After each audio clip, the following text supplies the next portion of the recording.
பெற்றோருக்கும் அன்பான வேண்டுகோள், என் பிள்ளை டாக்டர் தான் ஆகணும்ட்டு ஃபோர்ஸ் பண்ணாதீங்க. அவன் ஜெபிங்கள், மகளை டாக்டர் ஆக்கணுமா, மகனை டாக்டர் ஆக்கணுமா, கர்த்தருடைய சித்தமான காரியம் வாய்க்கும். இல்லை மகளை எப்படி ஆக்கணும்னு அவர் ஒரு பிளான் வச்சிருக்கிறார். அல்லேலூயா. டாக்டர் ஆக்குனா கிடைக்காத அநேக ஆசீர்வாதங்கள் அவர் உள்ளது போல ஆக்குனா கிடைக்கும். ஆமென் சொல்லுங்க பார்க்கலாம். ஆமென். எனக்கும் ஆசை இருந்து இன்ஜினியரிங் ஆகி வெளிநாட்டுக்கு போனோம்.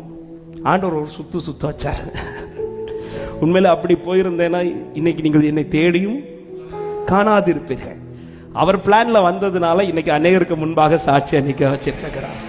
ஆமென். என் தகப்பனார் இடத்திலும் நான் கற்றுக்கொண்ட ஒரு பாடம், எதுவுமே ஃபோர்ஸ் பண்ண மாட்டான். ஊழியத்துக்கும் சரி ஃபோர்ஸ் பண்ணல. ஊழியத்துக்கு நான் அர்ப்பணிச்சு அப்பா கிட்ட போய் சொல்லும்போது கூட எங்க அப்பா சொன்ன வார்த்தை, நான் சொன்னேன்லாம் நீ வந்துடாதுன்ட்டாங்க. அப்பா சொல்லலை ஊழியத்துக்கு வரணும்னா, நீங்க தகப்பனாருடைய ஜெபம், ஆண்டவரே என் பிள்ளைங்க 5 பிள்ளைங்களும் ஊழியம் செய்யணும், இதான் அவருடைய ஜெபமா இருந்துச்சு. ஏற்ற நேரத்தில் கர்த்தர் ஊழியத்துக்கு அழைச்சார். ஆனால் எனக்கு ஊழியத்துக்கு வர்றதுக்கு விருப்பமே கிடையாது.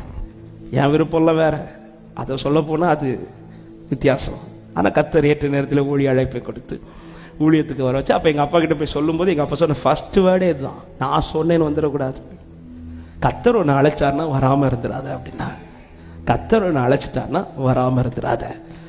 ஆமாம், இந்த 2 வார்த்தையை சொல்லி தான் என்னை பிளஸ் பண்ணாங்க. கர்த்தர் கிருபையை நிற்க வச்சார். நான் எதுக்கு இன்ஜினியரிங் படித்தேன்னு இப்போ யோசிக்கிறேன். ஒழுங்காக அன்னைக்கே நல்ல இங்கிலீஷ்லாம் படித்து பைபிள் காலேஜ் போயிருந்தேன்னா, அதனால கர்த்தர் ஏதோ ஒரு நோக்கத்தோடு படிக்க வச்சார்.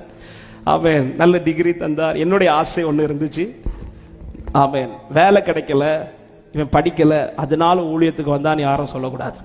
இவன் நல்லா படிச்சிருக்கிறான், இவனுக்கு வேலை கிடைச்சி அதற்கு பிறகும் ஊழியத்துக்கு வந்தா, அப்படிதான் கர்த்தர் இன்னைக்கு சொல்ல வச்சிட்டு இருக்கிறார். ஹல்லேலூயா.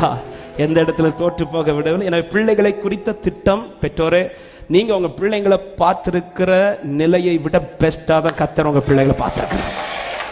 ஹல்லேலூயா. அப்படி நடத்துவார். அதற்கான தேவைகளை கர்த்தர் தருவார். டாக்டர் ஆக்கணும்னு ஆண்டோடைய சித்தம்னா அதற்கான நீட்டு பிள்ளை தோக்குறது போல இருந்தாலும் ஜெயிக்க வைப்பார். ஆமென். கர்த்தர் பார்த்துக் கொள்வார். நீங்க ஒரே காரியம், ஈசா கிட்ட ஆபிரகாம் சொன்னது, கர்த்தர் பார்த்துக் கொள்வார் சொல்லிட்டு போயிட்டே இருங்க.